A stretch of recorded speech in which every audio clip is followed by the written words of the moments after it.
And I did none of that. Well, kinda.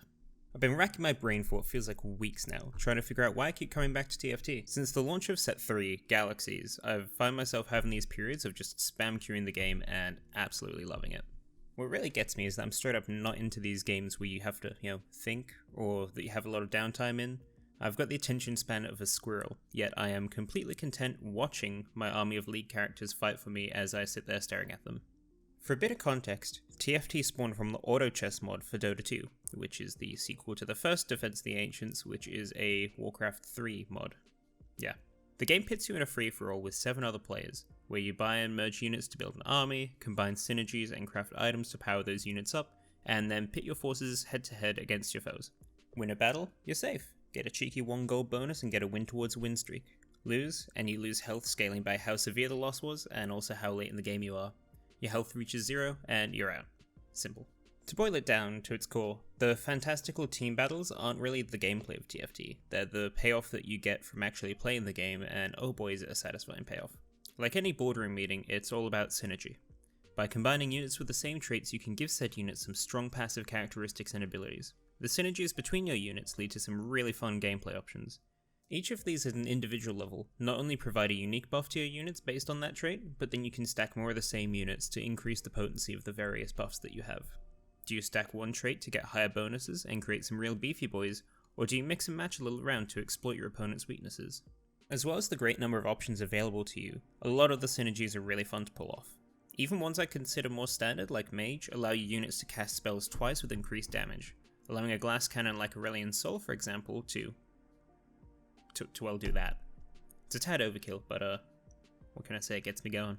While nothing will quite compare to the glorious mech pilot synergy in TFT Galaxies, many of the Fate's set bonuses still are really fun.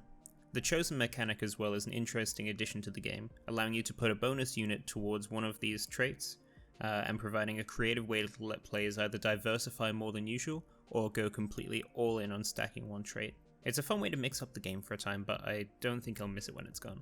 Everything I've described up to this point, though, is only scratching the surface of the overall strategy and fun of TFT. Now, I'm no expert in the game, I ended last season in Plat, but there's still plenty of things that I can pick up on and improve. Like any good ogre or onion, this game has layers.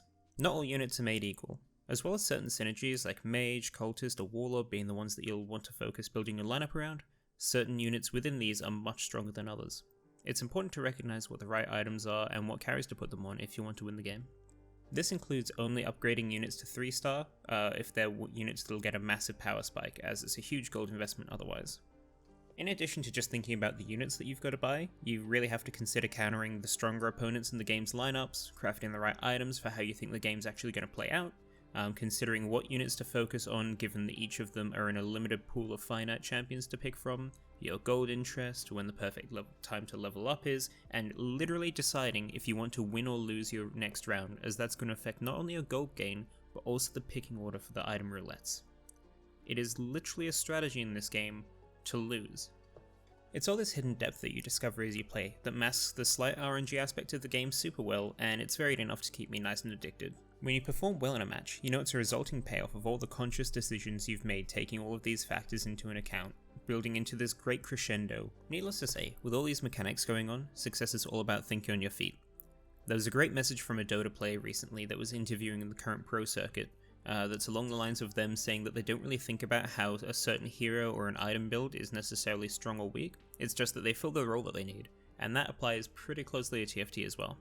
Run an alt-mage comp for example, but it'll be completely useless if your main competition for first place is stacking magic resistant assassins. Even if meta-wise you have the stronger build, you're gonna get clapped and end up losing to them. Of course tier lists do come into play with the game, but if everyone's going for a limited pool of say high cost executioners, you can shoot yourself in the foot trying to fight for the small number of these strong resources, rather than say having all of the one cost duelists in the world. Versatility in your lineup and item choices not only leads to more success, but it's a hell of a lot more fun than trying to aim for some random bread and butter build. That's not to say everything's sunshine and rainbows with TFT. I did mention at the start of the video that I go through these periods of spamming games, but I don't play all the time, and there's a reason for that. And that reason can be summed up in one word: meta. Now I know I just went on this huge rant about how great playing versatile is, but once a specific patch sticks around long enough, a meta does end up forming, like really with any competitive game. At least 1 to 2 players will end up gunning for each meta comp in a game and normally find some success or completely wipe the floor with everyone if they're the only ones going for that build. Before the Fates mid-set update, for example, this was stacking Vhagar in an Elderwood comp with Gunblade, Jewel Gauntlet and blue buff, then transitioning your comp to all legendaries at level 9. No synergies between units or anything, just legendaries. I cannot describe to you the amount of second places I got last patch because my otherwise crazy strong lineup couldn't kill 9 legendaries. I could literally make a video where I rant for 5 minutes about how much I hated that. But we're in a slightly better place now. After the mid-set update, that then transitioned into a lineup focused around Aurelion Sol due to the insane damage output that he had, and now it's looking like stacking executioners in the form of Kayle, Xayah, and Kindred, at least in my games, is the new flavour of the month. There's counters usually for these, but then that means that once a meta is developed and counters have been found, it kind of turns the game into this rock, paper, scissors match of countering each other's comps, and then occasionally trying to do your own thing and probably losing because of it. Hence, this is why I normally prefer to play around patches when these builds haven't necessarily become widespread yet and everyone's kind of getting a feel of things. Thankfully, Riot does push out smaller balance patches fairly often, which shakes things up enough at least for a little bit, so while the meta comps do give me some minor frustrations, the updates are usually frequent enough that my next TFT binge is always around the corner. As I hopefully start a push for Diamond in the next set or two, I'm still really looking forward to what the future holds for the game. As long as Riot keeps making these unique sets with fun synergies, I think the core mechanics of the game will keep it fun for me. I'd love to see some sort of single player mode or challenges the way Dota Underlords is implemented, but other than that, Riot shows that they know what they're doing and they're trying their best to keep the game heading in the right direction. So I'm sure TFT will be sticking around for a while in my rotation, and who knows, maybe I'll end up hitting Diamond one day and just dropping the game completely, but for now, I absolutely love it. Hope you all enjoyed watching. If you like and comment, it would really help me out with the algorithm a lot. And I'll see you all next time. Have a great day.